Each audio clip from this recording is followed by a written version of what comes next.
ആദ്യമേ തന്നെ പരിശുദ്ധ അമ്മ മാതാവിനോടും തിരുക്കുമാരനോടും ഞാൻ നന്ദി പറയുന്നു. കാരണം ഞാൻ ഇതിനു മുന്നേ വന്ന് തൊഴുതിട്ടുണ്ട്, ഉടമ്പടിയൊന്നും എടുത്തിട്ടില്ല. ഞാൻ കൊല്ലം ചവറയിൽ നിന്നാണ് വരുന്നത്. ഞാൻ അമ്പലത്തിൽ നാസരം വായിക്കുന്ന ക്ഷേത്രജീവനത്തിലാണ്. അപ്പോൾ അത് കാരണം ഉടമ്പടി എടുക്കാതിരുന്നു. ഓരോന്ന് പറഞ്ഞ് അങ്ങനെ നമ്മളങ്ങ് വിശ്വസിച്ച്, പക്ഷേ മാസത്തൊടിയിലിന് വരുമായിരുന്നു. പിന്നെ എൻ്റെ അപ്പുറത്തുള്ള ഒരു ചേച്ചിയാണ് എൻ്റെ അടുത്ത് പറഞ്ഞത് ഉടമ്പടി എടുക്കുന്നതിൻ്റെ കാര്യങ്ങളൊക്കെ പറഞ്ഞ് അങ്ങനെയാണ്. അപ്പോൾ ഇപ്പോൾ എൻ്റെ മോളുടെ കാര്യം പറയാനാണ് ഞാനിവിടെ വന്നത്. കാരണം എൻ്റെ മോൾക്ക് ഉടമ്പടിയിൽ ഞാൻ പക്ഷേ അങ്ങനെയുള്ള ഇതൊന്നും പറഞ്ഞിട്ടൊന്നുമില്ല, സമ്പാദ്യത്തിൻ്റെ കാര്യം അങ്ങനെ ഒന്നും പറഞ്ഞില്ല. ഒരു മാതാവിനോടുള്ള ഒരു ഇഷ്ടം കൂടിയാണ് ഞാൻ ഉടമ്പടി എടുക്കാൻ കാര്യം. അപ്പോൾ ഉടമ്പടിയുടെ ക്ലാസ് കേട്ടപ്പോഴാണ് മനസ്സിലായത് അങ്ങനെയുള്ള ദൈവത്തിൽ അങ്ങനെയുള്ള കാര്യങ്ങളൊന്നുമില്ല, എല്ലാവർക്കും ഉടമ്പടി എടുക്കുക എന്നുള്ളത് മനസ്സിലായത്. അങ്ങനെ ഇപ്പം ഞാൻ വന്നതെന്ന് വെച്ചാൽ എൻ്റെ പൊന്നു മോളുടെ കാര്യം പറയാൻ. എൻ്റെ മോളുടെ പേര് സരയു, അവൾക്ക് 12 വയസ്സാണ്. ഞങ്ങൾ ഇപ്പോൾ ഈ അടുത്തിടെ ഇറക്കിയപ്പോൾ 1 മാസം ആയതേ ഉള്ളൂ. എൻ്റെ മോളുടെ ചെവിക്കകത്ത് വേദന വന്ന്, ചെവിയിൽ നിന്ന് വേദന. അപ്പം ഞങ്ങൾ വിചാരിച്ച് ചെവിക്കായാണെന്ന് വിചാരിച്ചാണ് ബഡ്സിട്ട് നോക്കിയപ്പോൾ ബഡ്സിനകത്ത് ബ്ലഡ് വന്ന് അപ്പം ഞങ്ങൾ വിചാരിച്ച് കുരുപ്പായിരിക്കുമെന്ന് വിചാരിച്ച്. എല്ലാവർക്കും വരുന്നില്ലേ കുരുപ്പ്. അങ്ങനെ കുരുപ്പാണെന്ന് വിചാരിച്ച് അതങ്ങ് കളഞ്ഞു. പിന്നെ ഒരു 2-3 ദിവസം കഴിഞ്ഞപ്പോൾ വീണ്ടും മോൾക്ക് വേദന കൂടി, ഇതേ കണക്ക് ബ്ലഡ് വന്ന്. അങ്ങനെയാണ് അടുത്തുള്ള ഹോസ്പിറ്റലിൽ കൊണ്ടുചെല്ലുന്നത്. ഹോസ്പിറ്റലിൽ കൊണ്ടുവന്ന് അവരും പറഞ്ഞ് ചെവിക്കായാണെന്ന് പറഞ്ഞ് ചെവിക്കകത്തൊഴിക്കാൻ മരുന്ന് തന്ന് ചെവിക്കായ പോകാൻ വേണ്ടിയിട്ട്. അങ്ങനെ 2 ദിവസം മരുന്ന് ഒഴിച്ചപ്പോഴത്തേക്ക് 2ാമത്തെ ദിവസം രാത്രി കുഞ്ഞിന് അതികഠിനമായ വേദന തോന്നി. കുഞ്ഞിൻ്റെ ചെവിയിൽ നിന്ന് എന്താണ്ടൊക്കെയോ പുറത്തിറങ്ങി വന്ന് നിൽക്കുന്ന കണക്ക് തോന്നി. പേടിച്ചാണ് എടുത്തുകൊണ്ട് ഡോക്ടറിൻ്റെ അടുത്ത് കൊണ്ടുപോടിയിട്ട് അവിടെ ചെന്ന് ചോദിച്ചപ്പോൾ അവർ പറഞ്ഞ് ചെവിക്കകത്ത് ഹോളില്ല, അതുകൊണ്ടാണ് വരാൻ പാടാണ്, അതുകൊണ്ടാണ് ചെവിക്കായ തന്നെ എന്നുള്ളത് അവർ പറഞ്ഞു. തിരിച്ച് എൻ്റെ പിറ്റേന്ന് എൻ്റെ മോൾക്ക് പരീക്ഷ നടന്നുകൊണ്ടിരിക്കുന്ന സമയം. ആ വേദനയും കൊണ്ട് എൻ്റെ മോള് പരീക്ഷയ്ക്ക് പോയി. ഞാൻ പറഞ്ഞ് പരീക്ഷയ്ക്ക് പോകണ്ട, അമ്മ വിളിച്ച് പറയാം മോളെ പരീക്ഷയ്ക്ക് പോകണ്ടെന്ന് പറഞ്ഞിട്ടുണ്ടെങ്കിൽ അവൾ കേട്ടില്ല. അവൾക്ക് പരീക്ഷയ്ക്ക് പോയേ പറ്റത്തുള്ളൂ എന്ന് പറഞ്ഞ് അങ്ങനെ എൻ്റെ മോള് പരീക്ഷയ്ക്ക് പോയി. അവിടെ ചെന്നപ്പോൾ ടീച്ചർ കണ്ടപ്പോൾ ചെവിയിൽ നിന്ന് ഒഴുകിക്കൊണ്ടിരിക്കുക. ടീച്ചർ കണ്ടപ്പോൾ ടീച്ചറിന് പേടിയായി, ബ്ലഡൊക്കെ പോകുന്ന കാരണം. ടീച്ചർ തന്നെ കെർഫ് എന്ന് പറഞ്ഞ കൊല്ലത്തുള്ള ഹോസ്പിറ്റൽ, ഫേമസ് ഹോസ്പിറ്റലാണ്. ആ ഹോസ്പിറ്റലിൽ ചെന്ന് ഡോക്ടറിനെ കണ്ട് മോളെ കാണിച്ചപ്പോൾ എൻഡോസ്കോപ്പി ഒന്ന് എടുത്ത് നോക്കാമെന്ന് പറഞ്ഞ്. അങ്ങനെ എൻഡോസ്കോപ്പി എടുത്തപ്പോൾ എന്തോ ഒന്ന് തടഞ്ഞു നിൽക്കുന്നതായിട്ട് ക്യാമറ കടത്തി വിട്ടപ്പം. അങ്ങനെ ഡോക്ടർ പറഞ്ഞു, ഒരു കാര്യം ചെയ്യുക, എൻഡോസ്കോപ്പിക്കകത്ത് എന്തോ മാംസത്തിൻ്റെ ഒരു ഇതുപോലെ കാണുന്നു, നമുക്ക് HRCT എടുത്തൊന്ന് നോക്കാമെന്ന് പറഞ്ഞു. അങ്ങനെ HRCT എടുത്തപ്പോൾ അത് തലച്ചോറിൽ നിന്നാണോ സൈഡിൽ നിന്നാണോ എന്നറിയത്തില്ല, മാംസം കിളിച്ചിറങ്ങി നിൽക്കുന്നു. പക്ഷേ ഇത് ഓപ്പറേഷൻ ഉടൻ തന്നെ എടുക്കണം, അല്ലാതെ പറ്റത്തില്ല, ബയോപ്സിക്കും വിടണമെന്ന് പറഞ്ഞു. സത്യം പറയാൻ എനിക്ക് ആവാതിരുന്നായ മോളായത്. 4.5 വർഷം ആവാതിരുന്ന് ഒരുപാട് നേർച്ചകളിട്ടായ മോളായത്. നമുക്കെന്തേലും വന്നാലും നമ്മൾ സഹിക്കും, പക്ഷേ മക്കൾക്ക് വന്നു കഴിഞ്ഞാൽ പിടിവിട്ടു പോവും. ഭ്രാന്തായില്ലെന്നേ ഉള്ളൂ എനിക്ക്. എനിക്ക് അമ്പലത്തിൽ നിന്ന് ആസനം വായിക്കാൻ പോകുമ്പോഴും ഞാൻ എൻ്റെ മാതാവിൻ്റെ പ്രാർത്ഥന മുടക്കിയിട്ടില്ല. ഇച്ചിരി താമസിച്ചിട്ടായാലും മുന്നേ ആയാലും ഞാൻ പ്രാർത്ഥന ഇതുവരെയ്ക്കും മുടക്കിയിട്ടില്ല. അച്ഛൻ്റെ പ്രാർത്ഥനകളെല്ലാം കേൾക്കും. ഞാനങ്ങനെ വെളുപ്പാങ്കാലത്തെ പ്രാർത്ഥന ഞാൻ മെസ്സേജുകൾ ഈ 4 ദിവസം കൊണ്ട് അയച്ചുകൊണ്ടിരുന്നു. തിരിച്ച് മെനഞ്ഞാന്ന്, അതായത് ഇന്നലെ പോയി അഡ്മിറ്റ് ആവണമായിരുന്നു ഹോസ്പിറ്റലിൽ. മെനഞ്ഞാന്ന് ഞാൻ ഇവിടെ വിളിച്ചു, ആരാ എടുത്തതെന്നറിയത്തില്ല ഫോൺ. എടുത്ത വ്യക്തി സിസ്റ്ററാണോ ആരാന്നറിയത്തില്ല. എടുത്തപ്പോൾ ഞാൻ വലിയവായി നിലവിളിച്ചു, സിസ്റ്ററെ എന്ന് പറഞ്ഞുകൊണ്ടാണ് ഞാൻ കിടന്ന് കരഞ്ഞത്. എൻ്റെ മോളെയും കൊണ്ട് ഓപ്പറേഷന് പോയി, എനിക്ക് അച്ഛനെ ഒന്ന് കാണണം, അത്യാവശ്യമാണ്. ഭ്രാന്തെടുത്താണൊക്കെ ഞാൻ പറഞ്ഞത്. കാരണം ബയോപ്സിന്ന് കേട്ടപ്പോഴത്തേക്കും ഞാൻ 2ഉം കഴിഞ്ഞ്.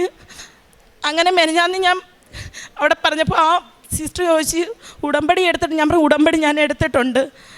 പക്ഷേ അപ്പം പറഞ്ഞു ഒന്നുകൊണ്ട് പേടിക്കണ്ട, മാതാവിൻ്റെ കാശുരൂപമായിട്ട് പോയിട്ട് വിശ്വാസ പ്രമാണം ചെല്ലിയാൽ മതി, ഒരു കുഴപ്പമില്ലാതെ ഇതേ കണക്ക് തിരിച്ചു വരുമെന്ന് പറഞ്ഞു. ഞാൻ മാതാവിനെ വിളിക്കുന്ന ഭ്രാന്തെടുത്താണ്. ഞാൻ മാതാവിൻ്റെ അടുത്ത് പറയുന്നത് എന്തോന്നറിയോ, എന്തെങ്കിലും ഒന്ന് വന്ന് കഴിഞ്ഞാൽ ഞാൻ എൻ്റെ മക്കളുമായിട്ട്, എൻ്റെ മോൾക്ക് വേദനയ്ക്കൊരിതായിട്ട് ഞാൻ വിടത്തില്ല. കാരണം എൻ്റെ മോളെ ഈ കോലത്തിൽ നിന്ന് വേറൊരു കോലത്തിലേക്ക് എനിക്ക് കാണാൻ പറ്റത്തില്ല. ഞാനതുകൊണ്ട് മാതാവിൻ്റെ അടുത്ത് ഈശോയുടെ അടുത്ത് പറഞ്ഞതെന്ന് വെച്ചാൽ, എന്തെങ്കിലും ഒരിത് വന്നാൽ ഞാൻ അപ്പഴേ എൻ്റെ മോളെ കൊണ്ട് കയറി തൂകും. ഞാൻ തിരിച്ച് ജീവനോട് വരത്തില്ല മാതാവേ, എൻ്റെ മോളെ ഞാൻ വേദനയ്ക്ക് അടിമയാക്കത്തില്ലെന്ന് പറഞ്ഞു. തിരിച്ച് ഞാൻ അതും പറഞ്ഞുകൊണ്ടാണ് ഞാൻ പോവുകയും ചെയ്യുന്നത്. രാത്രിയെന്നില്ല പകലെന്നില്ല ഞാൻ പ്രാർത്ഥനയായിരുന്നു. സന്ധ്യയ്ക്ക് സന്ധ്യാപ്രാർത്ഥന കഴിയുമ്പോൾ എൻ്റെ മോൾക്ക് തേനും കൊടുക്കും, ഉപ്പും എല്ലാം കൊടുക്കും, ഉടമ്പടി തൈലം തേച്ച് എല്ലാം കൊടുത്തിട്ടാണ് തിരിച്ച് ഞാൻ എൻ്റെ മാതാവിൻ്റെ ഇതുമായിട്ട് ഞാൻ ഇന്നലെ പോയി ഹോസ്പിറ്റലിൽ പോയി. അവർ അഡ്മിറ്റ് ചെയ്ത് വൈകുന്നേരത്ത് എൻ്റെ മോളെ ടെസ്റ്റിനായിട്ട് സിസ്റ്റർമാർ വിളിച്ചുകൊണ്ട് പോയി. ബാക്കി എൻ്റെ മോള് പറയും, കാരണം ഞാൻ എൻ്റെ ഇളയ കുഞ്ഞുമായിട്ട് മേളത്തെ റൂമിൽ കിടന്നത്, ഇളയ ആൾ ഉറക്കമായിരുന്നു. അപ്പം മേളത്തെ റൂമിൽ കിടന്നത് അവരച്ഛനും മോളും കൂടെ, അവരച്ഛനും വന്നിട്ടുണ്ട്, ഇളയ മോളും വന്നിട്ടുണ്ട്. അവരച്ഛനും മോളും കൂടെ ആയിരുന്നു സിസ്റ്റർമാരുടെ കൂടെ താഴോട്ട് ബ്ലഡ് ടെസ്റ്റിനും കാര്യങ്ങൾക്കും മരുന്നിൻ്റെ ഒക്കെ പരിശോധനയ്ക്കും ഒക്കെ പോയത്. മോള് പറയും ബാക്കി കാര്യങ്ങൾ. എൻ്റെ പേര് സരയു, എനിക്ക് 12 വയസ്സാണ്. ഞാൻ 6ാം ക്ലാസ്സിൽ പഠിക്കുന്നു. ഞാൻ അങ്ങനെ മെഡിക്കൽ ചെക്കപ്പിനായിട്ട് ജോഷ്ന എന്ന് പറയുന്നൊരു ഡോക്ടറിനെ പോയി കണ്ട്. ഡോക്ടർ പറഞ്ഞ് നാളെ ഓപ്പറേഷൻ അല്ലേ, അപ്പം എന്തായാലും ചെവി ക്ലീൻ ചെയ്യണം, അങ്ങനെ ക്ലീൻ ചെയ്തിട്ട് വരാൻ പറഞ്ഞു. അങ്ങനെ ക്ലീൻ ചെയ്യാനായിട്ട് റൂമിൽ പോയി ക്ലീൻ ചെയ്തുകൊണ്ടിരിക്കുമ്പോൾ ആ ക്ലീൻ ചെയ്യുന്ന ചേട്ടനൊരു ഡൗട്ട് തോന്നി. അങ്ങനെ എൻഡോസ്കോപ്പി ചെയ്ത് നോക്കി. ആ ചേട്ടൻ ഒന്നുകൂടി എൻഡോസ്കോപ്പി ചെയ്ത് നോക്കിയപ്പം ചെവിയിൽ ഒന്നും കാണുന്നില്ല. അങ്ങനെ ആ ചേട്ടൻ പേടിച്ച് അങ്ങനെ ജോഷ്ന എന്ന് പറയുന്ന ആ ഡോക്ടറിനെ വിളിച്ച്. ആ ജോഷ്ന എന്ന് പറയുന്ന ഡോക്ടർ വന്ന് നോക്കിയിട്ടും ഒന്നും കണ്ടില്ല. അങ്ങനെ എന്നെ സുനിൽ ഡോക്ടർ, മെയിൻ ഡോക്ടറാണ് സുനിൽ ഡോക്ടറിൻ്റെ അടുത്ത് വിട്ട്. സുനിൽ ഡോക്ടറും നോക്കിയിട്ട് കണ്ടില്ല. സുനിൽ ഡോക്ടർ പറഞ്ഞു എന്തോ ഒരു മിറാക്കിൾ സംഭവിച്ചിരിക്കുന്ന, നമുക്ക് ഓപ്പറേഷൻ ഒന്നും വേണ്ട, അല്ലാതെ തന്നെ മോളുടെ ചെവി നേരെ ആയിരിക്കുന്നു എന്നൊക്കെ പറഞ്ഞ് അതാ ഇനി എന്തെങ്കിലും കുഴപ്പമുണ്ടെങ്കിൽ ഏപ്രിൽ ലാസ്റ്റ് ഒന്നുകൂടി സ്കാനിങ് ചെയ്ത് നോക്കിയിട്ട് പറയാം എന്ന് പറഞ്ഞ് ഇപ്പം എനിക്കൊരു കുഴപ്പമില്ല. എൻഡോസ്കോപ്പിയൊക്കെ ചെയ്ത് ചെവി മരുന്ന് വെച്ചിരിക്കുക. ഞാനിപ്പം മരുന്ന് ഒഴിച്ച് തിരിച്ചു വിട്ട് സത്യത്തിൽ തമ്പുരാനായ കർത്താവിനോടും അമ്മ മാതാവിനോടും എത്ര നന്ദി പറഞ്ഞാലും മതിയാവത്തില്ല. സത്യത്തിൽ എൻ്റെ പൊന്നമ്മയുടെ കണക്കാണ് ഞാൻ കൂടെ കൊണ്ട് നടക്കുന്ന എൻ്റെ അമ്മ. എനിക്ക് വർഷങ്ങളായിട്ട് എൻ്റെ അമ്മ എൻ്റെ ജീവനാണ്. സത്യത്തിൽ ഇപ്പം എൻ്റെ മോളുടെ കാര്യം, കാരണം ഏതൊരാൾക്കും അവരവരുടെ മക്കൾ പൊന്നാണ്. അവരവർക്ക് എന്ത് വന്നാലും വേണ്ടില്ല, വേദന തിനും. പക്ഷെ മക്കൾക്ക് വന്നെന്നറിയുമ്പോൾ ആരെങ്കിലും സഹിക്കുമോ? ചാവാതെ ചത്ത സമയങ്ങളായിരുന്നു, ഞങ്ങൾ മണിക്കൂറുകൾ എണ്ണിയായിരുന്നു ഞങ്ങൾ നിന്ന്. പക്ഷേ ഇന്നലെ ഇത് ഡോക്ടർ പറഞ്ഞപ്പോഴത്തേക്കേ എന്ത് ചെയ്യണമെന്നറിയത്തില്ല. അമ്മ മാതാവിനോട് ഒരു കോടി എൻ്റെ ജീവിതം തന്നെ അവിടുത്തെ കാൽക്കീഴ് ഞാൻ അർപ്പിച്ചേക്കുന്ന സമയമായത്. അത്രയ്ക്ക് എനിക്ക് പറയാൻ വാക്കുകളില്ല അമ്മ മാതാവിൻ്റെ കാര്യം. എൻ്റെ എൻ്റെ അമ്മ. കാരുണ്യ പ്രവർത്തനമായിട്ട് ഞാൻ പിന്നെ ഗർഭിണികളായ ഒരു പെങ്കൊച്ചിനെ, അവർക്ക് വണ്ടിയില്ലാതെ ഞങ്ങൾ ഹൈവേ കൂടെ പോകുമ്പം അവരുടെ അമ്മായിയമ്മ തടഞ്ഞു നിർത്തിയിട്ട് കരഞ്ഞു പറയും, മോളെ ഹോസ്പിറ്റലിൽ കൊണ്ടുപോകണം, ഇല്ല എന്നും പറഞ്ഞ് കരഞ്ഞ് പറഞ്ഞപ്പോൾ ഞങ്ങൾ തിരിച്ച് ആ കൊച്ചിനെ വിക്ടോറിയ ഹോസ്പിറ്റലിൽ കൊണ്ടുവന്ന് ആക്കിയൊക്കെ ചെയ്ത്. പിന്നെ ഞാൻ നാസരം വായിക്കുന്നതുകൊണ്ട് അധികം ഇതൊന്നും പറ്റത്തില്ല, കാരണം നമുക്ക് അങ്ങോട്ടും ഇങ്ങോട്ടുമുള്ള ഓട്ടവും പിടിച്ചില്ല, നമുക്ക് അതിനുള്ള അധികം സമയമൊന്നുമില്ല. എങ്കിലും എന്നാൽ കഴിയുന്നത് ചെയ്തിട്ടുണ്ട്. പിന്നെ മാതാവിൻ്റെ പത്രം കിട്ടുന്നതെല്ലാം ഞാനും എൻ്റെ മോളൂടെ കൊണ്ടുപോയി കൊടുക്കുകയും എൻ്റെ കുഞ്ഞമ്മ വഴി തൊഴിലുറപ്പുകാർക്കൊക്കെ കൊടുക്കുകയും ഒക്കെ ചെയ്യും. എല്ലാത്തിനും മാതാവിനോട് നന്ദി പറയുന്നു. എത്ര പറഞ്ഞാലും അമ്മ മാതാവിൻ്റെ എത്ര പറഞ്ഞാലും മതിയാവത്തില്ല. 1 കോടി നമസ്കാരം. സങ്കീർത്തനങ്ങൾ 107:13. തങ്ങളുടെ കഷ്ടതയിൽ അവർ കർത്താവിനോട് നിലവിളിച്ചപേക്ഷിച്ചു. അവിടുന്ന് അവരെ ഞെരുക്കങ്ങളിൽ നിന്ന് രക്ഷിച്ചു. അന്ധകാരത്തിൽ നിന്നും മരണത്തിൻ്റെ നിഴലിൽ നിന്നും അവിടുന്ന് അവരെ പുറത്തു കൊണ്ടുവന്നു. അവരുടെ ബന്ധനങ്ങൾ പൊട്ടിച്ചിറഞ്ഞു.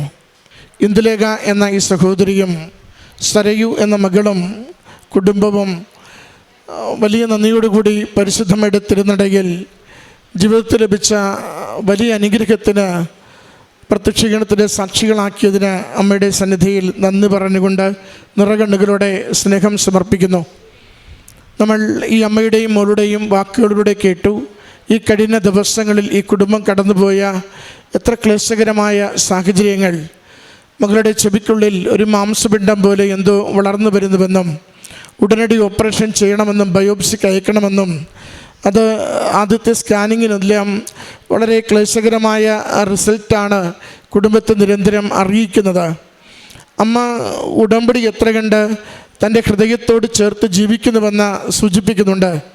നാദസ്വരം എന്ന ക്ഷേത്രകലയുമായി ബന്ധപ്പെട്ട് അമ്മ ജീവിക്കുമ്പോഴും അത് രാത്രി വൈകിയും വെളുപ്പിനെയും ഒക്കെ അതുമായി ബന്ധപ്പെട്ട ശുശ്രൂഷകൾ സഹോദരിക്കുള്ളപ്പോഴും ഉടമ്പടിയുടെ ഓരോ ദിവസവുമുള്ള കാര്യങ്ങളിൽ നിന്ന് അല്പം പോലും വ്യതിചലിക്കാതെ ആ കൃത്യതയോടുകൂടി പ്രാർത്ഥനകൾ രാവിലെയും വൈകുന്നേരവും പങ്കുചേരുന്നതിന്, അമ്മയുടെ സാക്ഷ്യങ്ങൾ കേൾക്കുന്നതിന്, ധ്യാനം കൂടുന്നതിന്, ഉടമ്പടി പ്രകാരം ഓരോ കാര്യവും ചെയ്യുന്നതിന് കുടുംബം വലിയ സന്തോഷത്തോടു കൂടി പങ്കുചേരുന്നത് അൾത്താരയിൽ വെളിപ്പെടുത്തുകയാണ്.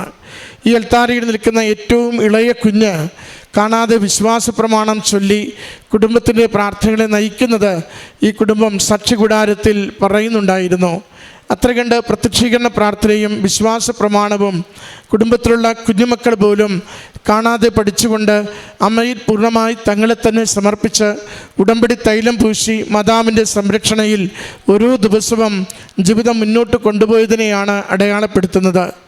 ഇനി ഇവിടെ മധ്യസ്ഥ പ്രാർത്ഥനയ്ക്ക് വേണ്ടി വല്ലാത്ത ആദിയോടെ ആ ഓപ്പറേഷന് ഡോക്ടർമാർ പറഞ്ഞ ആ നിമിഷത്തെ അതിൻ്റെ മുഴുവൻ ഭാരവും സങ്കടവും ഓർത്തുകൊണ്ട് വിളിച്ച് പറയുമ്പോഴും ഉടമ്പടി കാശുരൂപവും തൈലവുമായി പ്രത്യാശയുടെ അമ്മയോട് പ്രാർത്ഥിക്കുവാൻ സന്ദേശം കൈമാറുകയും അത് ഇന്നലെ ആശുപത്രിയിൽ ഓപ്പറേഷന് വേണ്ടി അഡ്മിറ്റായി അതിൻ്റെ അവസാനപ്പെട്ട പരിശോധനകൾ നടത്തുമ്പോൾ പൂർണ്ണ സൗഖ്യം, ഒരു ദശ പോലും ഇല്ലാതെ, യാതൊരു ക്ലേശവുമില്ലാതെ പൂർണ്ണ സൗഖ്യം മകൾക്ക് ലഭിച്ചതിനെയാണ് ഈ അൾത്താരയിൽ സാക്ഷ്യപ്പെടുത്തിയത്. മരുന്നിനപ്പുറം, വൈദ്യശാസ്ത്രത്തിനപ്പുറം ദൈവത്തിൻ്റെ ശക്തിയാൽ ജീവിതത്തിൻ്റെ ഏതൊരു ക്ലേശത്തെയും രോഗത്തെയും സൗഖ്യപ്പെടുത്തുവാനും നമുക്ക് പുതിയ സന്തോഷം തരുവാനും ദൈവശക്തിക്ക് കഴിവുണ്ട്. ഈശോയും അമ്മയും നമ്മളെ ഉടമ്പടിയിലൂടെ അതിന് പ്രത്യേകമായി സഹായിക്കുകയും ചെയ്യുന്നു. ഈ കുടുംബത്തിന് ലഭിച്ച പുതിയ പ്രതീക്ഷയ്ക്കും വലിയ സന്തോഷത്തിനും രോഗസൗഖ്യത്തിനും അമ്മ മാതാവിനും തിരുക്കുമാരനും നന്ദി പറഞ്ഞുകൊണ്ട് കരങ്ങളടിച്ച് ഈ സാക്ഷ്യം നമുക്ക് സമർപ്പിക്കാം. അത്യപൂർവ ദൈവാനുഭവങ്ങൾ ഇനി നിങ്ങൾക്കും സ്വന്തം. ഈ യൂട്യൂബ് ചാനൽ ഇതുവരെ സബ്സ്ക്രൈബ് ചെയ്തിട്ടില്ലെങ്കിൽ ഇപ്പോൾ തന്നെ സബ്സ്ക്രൈബ് ചെയ്യുക. ഈ വീഡിയോ ഇപ്പോൾ തന്നെ നിങ്ങളുടെ സുഹൃത്തുക്കൾക്ക് ഷെയർ ചെയ്തുകൊണ്ട് കർത്താവിൻ്റെ പ്രേക്ഷിതരാകുക.